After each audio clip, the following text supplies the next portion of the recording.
Y siendo hoy un día que tenemos bautismos, o un bautismo, cosa que no ocurre todos los días,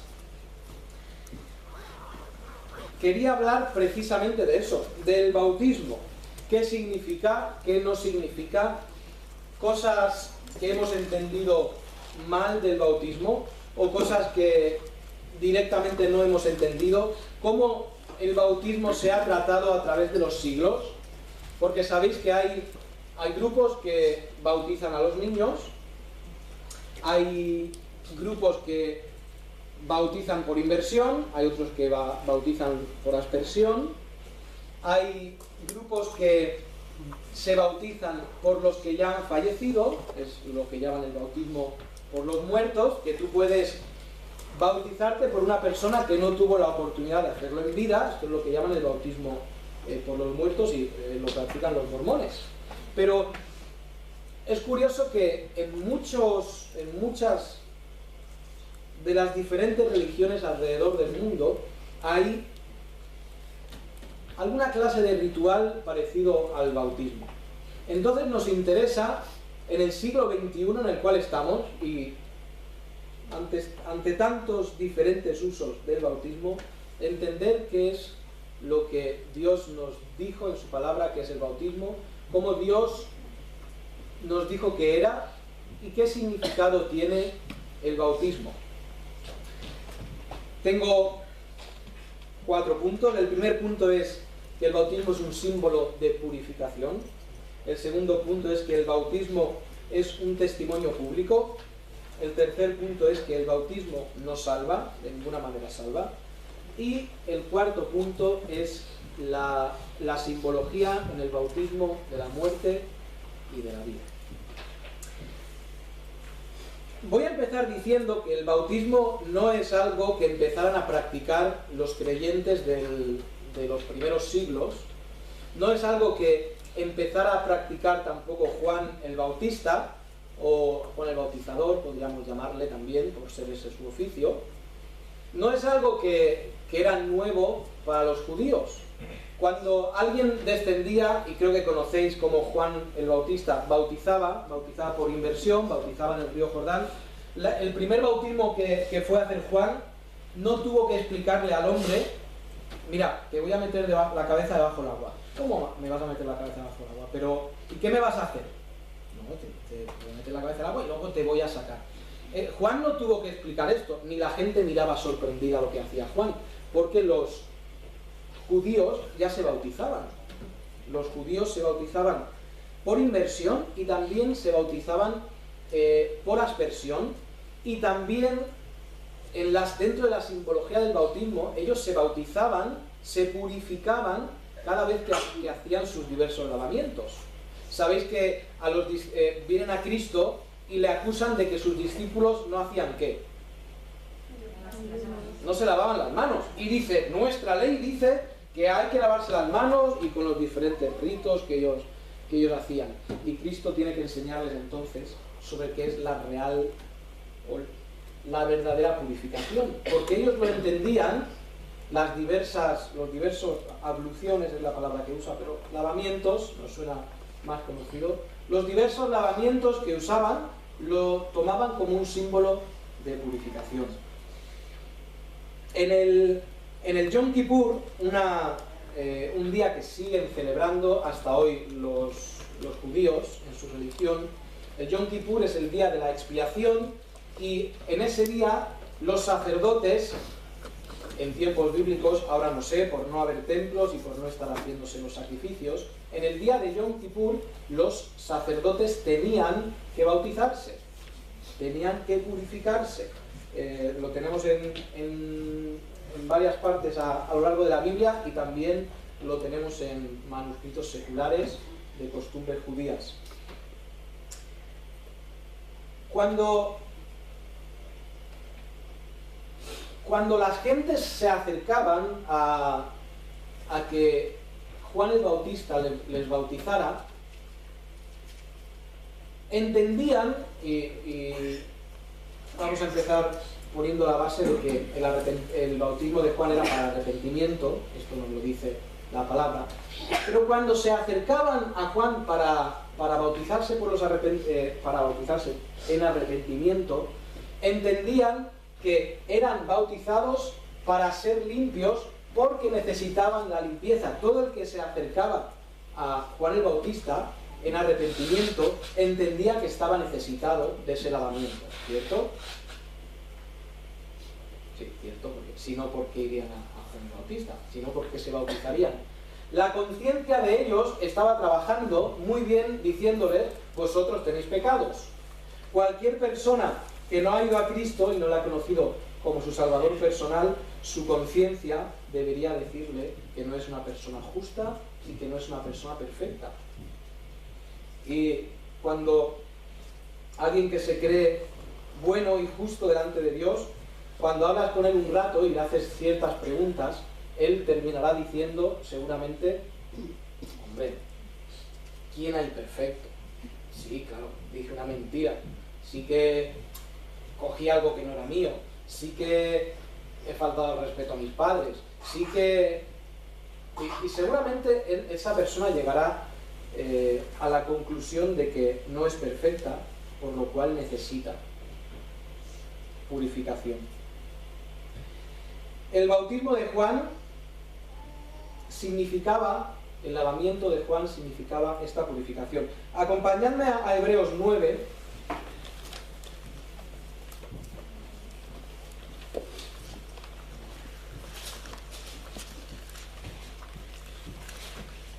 El libro a los Hebreos, capítulo 9.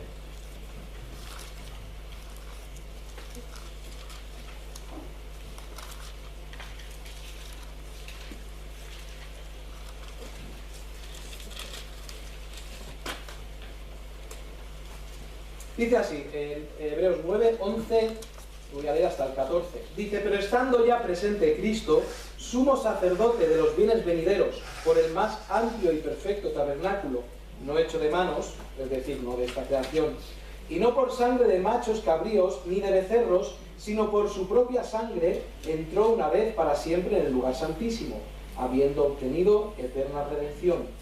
Porque si la sangre de los toros y de los machos cabríos y las cenizas de la becerra, rociadas a los inmundos, santifican para la purificación de la carne, cuánto más la sangre de Cristo, el cual mediante el Espíritu eterno se ofreció a sí mismo sin mancha a Dios, limpiará vuestras conciencias de obras muertas para que sirváis al Dios vivo.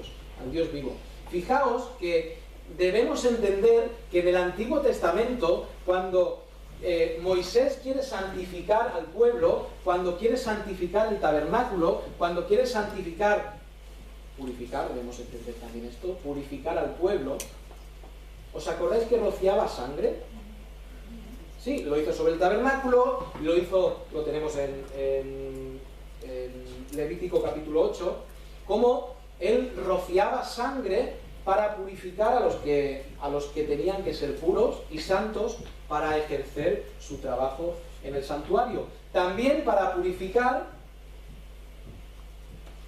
tiró sangre al pueblo, para purificar al pueblo.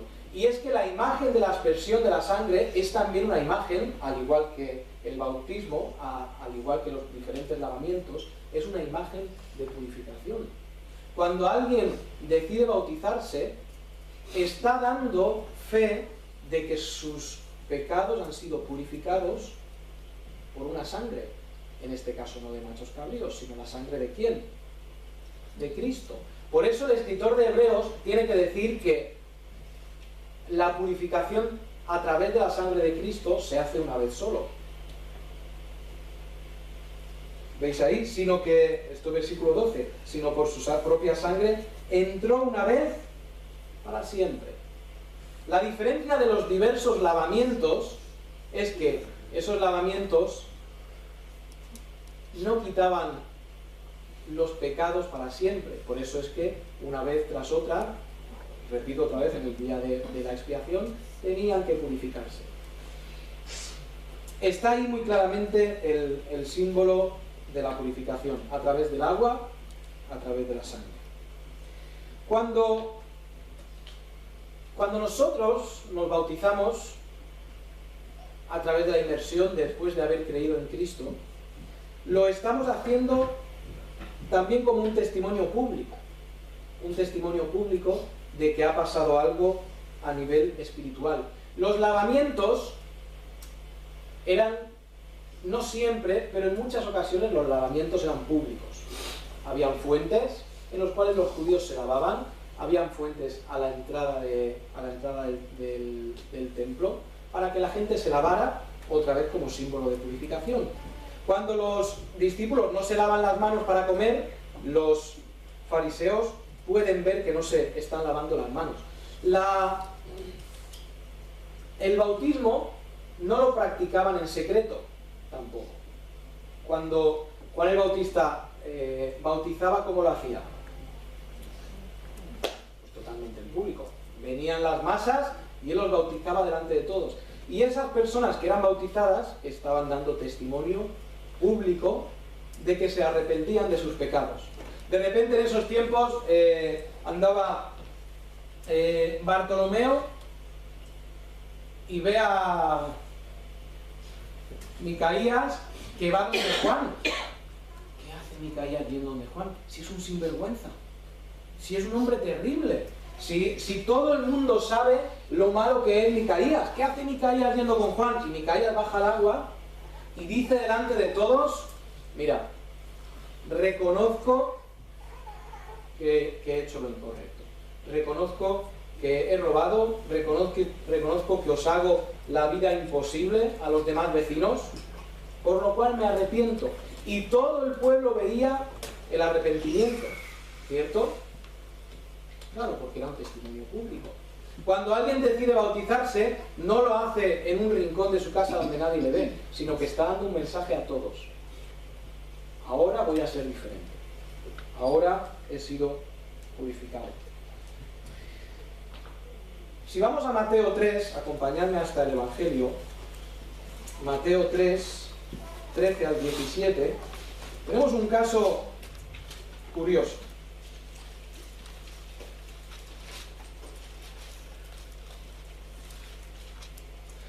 El que se bautiza, está dando testimonio que lo que dice el que está predicando, ahora lo cree. Cuando hoy en día nosotros, siguiendo lo que manda la Biblia, nos bautizamos, estamos en obediencia haciendo lo que Dios nos ha dicho, ¿cierto? El bautismo es una ordenanza, el bautismo es un mandato y se debe bautizar todo el que cree en Cristo como su Salvador. Cuando se bautizaban con Juan, Juan estaba predicando el arrepentimiento. Entonces los que venían se bautizaban en arrepentimiento. Aquí tenemos un pequeño problema. Claro, hemos dicho que Micaías era un hombre terrible y se acerca y es bautizado. Sí, y todo el mundo entiende que se ha arrepentido. Pero es que tenemos en Mateo 3 que el que se acerca a ser bautizado es Cristo. Y aquí se nos plantea una duda. Si el bautismo de Juan es para arrepentimiento, ¿por qué se bautiza Cristo, no? Yo creo que la lógica nos empuja a esa pregunta. ¿Por qué se bautizaría Cristo con Juan? Pues entendiendo que el bautismo es un testimonio público, Cristo estaba dando un testimonio público. Ahora, fijaos qué ocurre. Mateo 3, desde el 13. Entonces vino de Galilea a Juan entonces Jesús vino de Galilea a Juan al Jordán para ser bautizado por él. Muy bien, Juan bautizaba a mucha gente, todos por arrepentimiento y todos diciendo que sí, reconozco que me he equivocado y me arrepiento. Mas Juan se le oponía, fijaos, Juan se le opone diciendo, vale, yo a Micaías sí lo voy a bautizar porque todo el mundo sabe lo malo que es, pero ¿cómo te voy a bautizar yo a ti? Si tú estás libre de pecado, si tú no has pecado nunca. Fijaos que dice, deja ahora porque así conviene que cumplamos toda justicia. Entonces le dejó. Y Jesús, después que fue bautizado, Jesús es bautizado por Juan, fueron abiertos, esto es 16. Y Jesús, después que fue bautizado, subió luego del agua, y he aquí los cielos le fueron abiertos, y vio el Espíritu de Dios que descendía como paloma, y venía sobre él. Y hubo una voz de los cielos que decía: este es mi Hijo amado, en quien tengo complacencia. Fijaos, el testimonio que está dando Cristo es el testimonio del bautismo de Juan, de arrepentimiento. Pero Dios hace aquí una jugada maestra, como todas las jugadas de Dios, son maestras.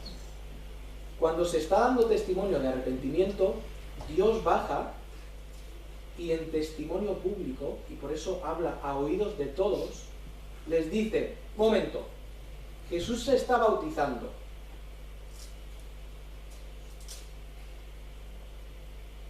Y fijaos que Dios podía haber dicho muchas cosas sobre su Hijo Cristo, pero Él dejó claro una cosa: en Cristo yo tengo que... Cristo no me desagrada, es lo que está diciendo. La voz que porque haya cometido pecados, porque Él es perfecto en todo, tanto que me complace. El testimonio cambia y Dios aclara a oídos de todos que el testimonio que se está dando en el bautismo de Cristo es un testimonio no de imperfección, sino de perfección. En mi Hijo, en Él tengo complacencia, es que Él me agrada en todo. Él no ha cometido ningún pecado. Todo el resto de hombres que venían, Dios no podía decir eso de todos, que va, solo lo pudo decir de Cristo. Porque al resto Dios estaba diciendo: sí, sí, Micaías, arrepiéntete, porque menudo eres. Pero de Cristo, Dios cambia el testimonio para decir: Cristo me agrada en todo, Él es mi Hijo amado. En Él no se está bautizando por arrepentimiento. Debemos entender bien ese pasaje para no entender que Cristo se bautizaba porque tenía pecados y entendía que debía bautizarse en arrepentimiento. Nos viene muy bien para entender el bautismo que yo haya estado hablando de la fe y las obras últimamente. Hablé de la importancia de la fe, hablé de la importancia de las obras. Y dije que la fe es la parte invisible y las obras son la parte visible. La fe es lo que pasa dentro del corazón a nivel invisible, a nivel personal, y las obras son las cosas que pasan a nivel exterior. Pues fijaos qué interesante, porque con la salvación pasa un poco lo mismo. Muy bien, tenemos la fe para salvación, y que es la parte invisible, pero Dios también nos ha dado la parte visible. ¿Cuál es la parte visible? Claro, estamos hablando del bautismo, ¿no? Uno creía en el Señor, y en tiempos bíblicos uno creía en el Señor, y acto seguido, ¿qué hacía? Se bautizaba.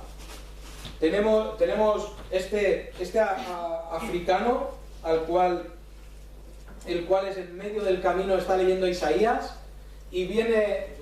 Era Felipe. Y Felipe le pregunta el etíope: ¿de quién estás hablando?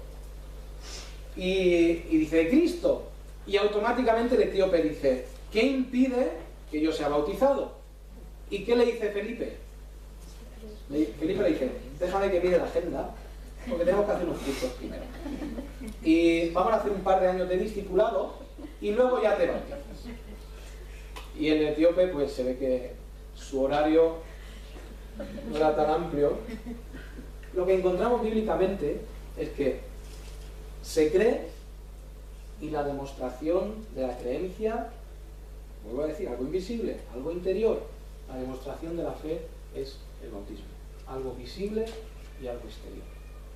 Aclaro, ¿qué es lo que trae la vida? ¿La fe o las obras? La fe. ¿Qué es lo que trae la salvación? ¿La fe o el bautismo? La fe. ¿De acuerdo? Tanto el bautismo como las obras, haciendo ese paralelo, son demostración. Por eso es que el bautismo no puede salvar. Ahora, ¿puede alguien ir al cielo sin ser bautizado? Bueno, ¿puede ir alguien al cielo sin hacer obras? Sí, Raquel dice muy bien, sí, porque además es que tenemos un caso, y es que tenemos el ladrón en la cruz, el cual, ¿cuántas obras hizo? Pues no tiene ninguna. En su saldo positivo es que no hay ninguna. Y decidme una cosa, déjame que diga una cosa. El ladrón en la cruz tiene el mismo saldo positivo que tú y que yo. Y en el saldo positivo, ¿sabes qué está? La justicia de Cristo. Igual tú que yo. Él no hizo obras y está en el cielo, y Cristo se lo dijo, y estará conmigo en el paraíso. ¿Puede alguien ir al cielo sin ser bautizado? Pues también. ¿Cuántos morirían y cuántos han muerto después de confesar a Cristo en su cama? Moribundos. Y no han sido bautizados. Pero, dejadme que diga una cosa. Las dos situaciones, fe para salvación sin obras y fe para salvación sin bautismo, son excepciones. ¿Estáis de acuerdo conmigo? En la vida normal el que cree obra, y en la vida normal el que cree se bautiza. Esto hay que entenderlo también. Nosotros acostumbramos a hacer una separación en tiempo entre la salvación y el bautismo. No ocurría esto en tiempos bíblicos. En tiempos bíblicos no había una separación de tiempo. Nosotros, dependiendo la iglesia, dependiendo el pastor, dependiendo las circunstancias en la vida de cada uno, se puede decidir esperar antes del bautismo. Pero el patrón lógico, a menos que hayan dificultades o excepciones, el patrón lógico es la creencia y el bautismo. Y a veces creo que nos hemos equivocado cuando ponemos a tanta distancia una cosa de la otra. Cuando nosotros hacemos eso, y voy a decir, y podría enrollarme contando demasiadas cosas, pero cuando nosotros ponemos un tiempo demasiado grande entre el bautismo, la salvación y el bautismo, podemos crear una situación en la que el que ha creído y no ha sido bautizado, primero, puede estar en desobediencia por no haber sido bautizado, o puede pensar que el bautismo es un paso de perfección en la vida, cosa que no lo es. O puede pensar, y podría suceder, que alguien dijera, mira, yo he creído en el Señor y creo que voy a ir al cielo, pero no me bautizo hasta que no esté dispuesto a seguir a Dios totalmente. Y claro, eso es un error, porque el que ha creído ha puesto toda la carne en el asador. No existe una situación en la que alguien dice, yo me bautizo, pero cuando yo quiera obedecer a Cristo y cuando yo de verdad vaya a hacer las cosas bien, me bautizo. Eso no es correcto. El plan es creencia y bautismo. Vuelvo a decir, hay excepciones, hay iglesias en las que se atrasa por diferentes cuestiones, pero el modelo más bíblico y que deberíamos buscar es el del bautismo cerca en el tiempo o inmediato, quizá. Otra cosa es si alguien pide bautismo, nosotros no podemos decir que no, porque estaríamos juzgando si esa persona ha sido salva o no, y eso no es nuestro papel.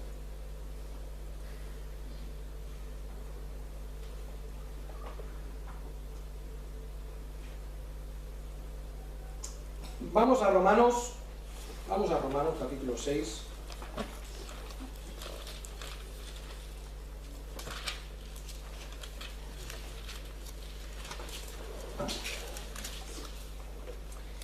En el bautismo se encuentran también los conceptos de la vida y la muerte.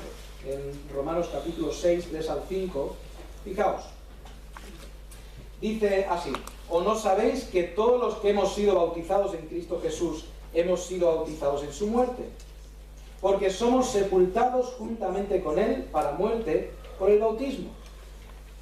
El bautismo tiene la idea de muerte. Y a nosotros nos gusta más que en el bautismo tenga la idea de la vida.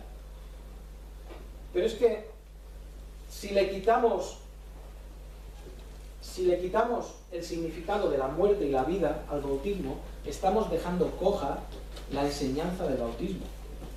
Necesitamos esos otros conceptos. Primero, muerte. Decía que a nosotros nos gusta la vida, que el bautismo signifique vida, porque eso es algo positivo. Pero cuando en el bautismo hablamos de que hay muerte y hay vida, cuando el hombre baja al agua, está bajando en igualdad a Cristo cuando Él bajó a la tierra muriendo.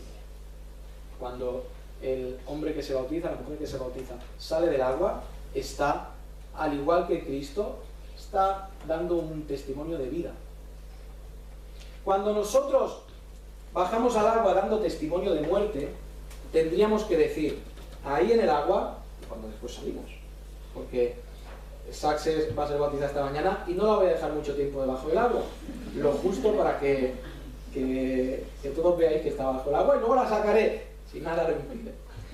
Pero cuando alguien es bautizado y sale, debería decir, ahí se ha quedado la persona vieja. Ahora, esto ocurre espiritualmente en la salvación, no en el bautismo. Pero como lo hemos separado, nos cuesta entenderlo. Pero debemos tenerlo bien junto, y al igual que cuando alguien conoce al Señor, la vida vieja y las cosas viejas pasaron, en la simbología del bautismo está que cuando alguien sale, puede decir, ahí está el viejo Israel, o quien sea bautizado. Ahí está el viejo Israel. Y la persona que ahora veis es una persona que vive una vida diferente, una vida según lo que Cristo indica, una vida en obediencia. Es lo que dice Romanos. Me he quedado a media leyéndolo, pero dice, me he quedado en el 4. Porque somos sepultados juntamente con Él para muerte por el bautismo, a fin de que como Cristo resucitó de los muertos por la gloria del Padre, así también nosotros andemos en vida nueva. Porque si fuimos plantados juntamente con Él en semejanza de muerte, así también lo seremos en la de su resurrección. Sabiendo esto, que nuestro viejo hombre fue crucificado juntamente con Él, para que el cuerpo del pecado sea destruido, a fin de que no sirvamos más al pecado. Lo que está diciendo es que la persona que sale del agua al ser bautizado debería vivir de una forma distinta, una forma nueva a la cual estaba viviendo antes. Y hago otra vez hincapié, demostrando que esa persona por la fe ha creído en Cristo y es salvo. Debería surgir a vida nueva. Porque si hemos muerto con Él, resucitaremos con Él. Y me viene muy bien para decir esto. Si tu viejo hombre no ha muerto, tampoco puede resucitar un hombre nuevo. ¿Sí? Claro. Porque sería un error, pero ocurre que alguien cree en el Señor, se bautiza y sigue viviendo de la misma forma. Absolutamente de la misma forma. Sigue sin obedecer al Señor, sigue sin leer su palabra, sigue sin orar, sigue sin la mínima obediencia. ¿Y eso es por qué? Porque no ha muerto. Porque la salvación, porque cuando ha creído para salvación, igual no ha entendido la salvación y no ha conocido de verdad. No ha sido salvo espiritualmente. Pero eso es un error terrible. Igual que Cristo murió, Israel, Laura, Marijose, David, Ana, todos debemos haber muerto y haber surgido a vida nueva. Por eso no podemos vivir como antes. Por eso debemos vivir de una forma diferente. En semejanza con la vida, nos levantamos a una vida que podríamos hablar mucho sobre esa nueva vida y la la palabra de Dios nos habla muchísimo sobre esa nueva vida a la que hemos venido. Y resumiendo mucho la nueva vida debe ser una vida diferente. Esa es la palabra. Y se podría hablar muchísimo, pero debe ser una vida diferente. Si tú no estás bautizado, pues hazlo. Si